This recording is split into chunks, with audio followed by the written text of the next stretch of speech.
and welcome to Pakistan Today News from our London studio. I'm Victoria Lane. We begin with Pakistan's deepening political divide. Former Prime Minister and PTI founder Imran Khan has rejected veteran politician Mahmood Khan Achakzai's call for political dialogue, choosing instead to push his party toward renewed nationwide protests.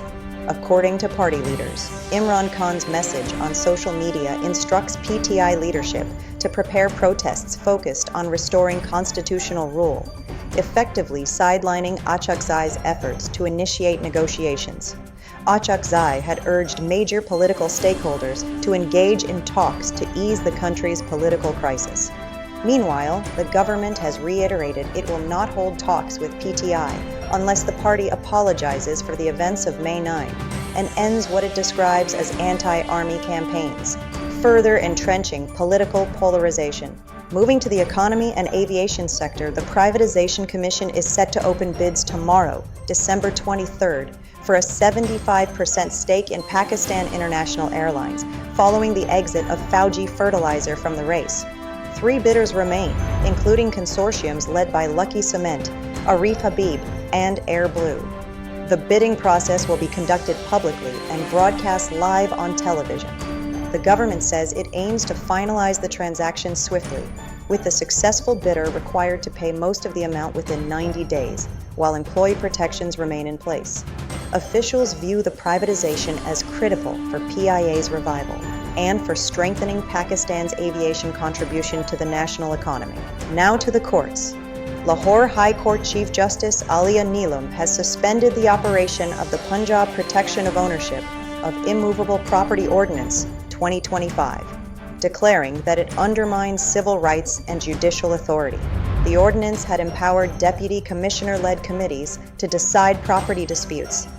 The court not only halted its enforcement, but also stayed decisions already taken under the law. Justice Neelam criticized the legislation's design, warning it could allow officials to dispossess citizens without adequate legal appeal, threatening constitutional safeguards. For more on this, we go to our correspondent Drake Rolland in Lahore. Victoria, the Lahore High Court's decision has been welcomed by lawyers and civil rights groups, who argue the ordinance bypassed the judiciary. Chief Justice Alia Neelam made it clear that property disputes fall squarely within the court's domain and cannot be delegated to administrative committees. Petitioners say the law created fear among property owners, particularly vulnerable families. The interim suspension will remain in effect as hearings continue, and the case is being closely watched for its broader implications on governance and citizens' rights. Thank you, Drake, for that update from Lahore. Turning to international diplomacy, Iran's Foreign Minister Abbas Araghchi has held a rare direct phone call with UK Foreign Secretary Yvette Cooper, marking unusual high-level contact amid strained relations between Tehran and London. Both sides indicated a desire to continue dialogue to improve mutual understanding and cooperation. The UK highlighted the importance of a diplomatic solution to Iran's nuclear program and raised concerns about detained British nationals, although Iran's statement did not reference the detainees. Araghchi, meanwhile, criticized European countries over their handling of the nuclear dispute. The call follows months without direct diplomatic engagement at this level. In the Middle East, Israel's military chief has issued a stark warning. IDF Chief of Staff Lieutenant General Eyal Zamir says Israel may launch new strikes on Iran, citing concerns over Tehran's missile production and regional threats.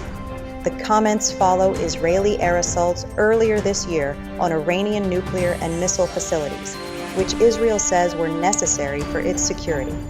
Iran is believed to be rebuilding sites damaged in previous attacks, heightening tensions. International observers remain cautious as the risk of further escalation looms.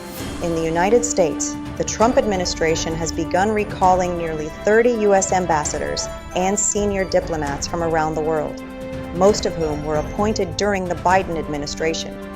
The move is part of a broader effort to align foreign missions with President Donald Trump's America First agenda.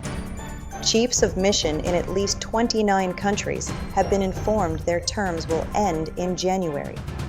Africa is the most affected region, followed by Asia Pacific, Europe, the Middle East, South Asia, and the Americas.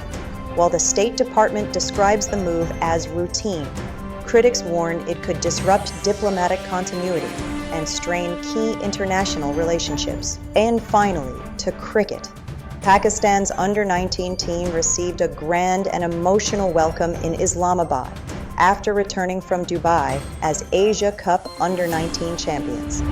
Jubilant fans gathered at Islamabad International Airport with drumbeats, dancing, flower petals, and chants to celebrate the young players' historic victory over India. The celebrations even began mid-air, with the team cutting a cake aboard their PIA flight. PCB officials and government dignitaries welcome the squad, and a special ceremony at the Prime Minister's house is planned to honor their achievement. That's all for now. You're watching Pakistan Today News. I'm Victoria Lane.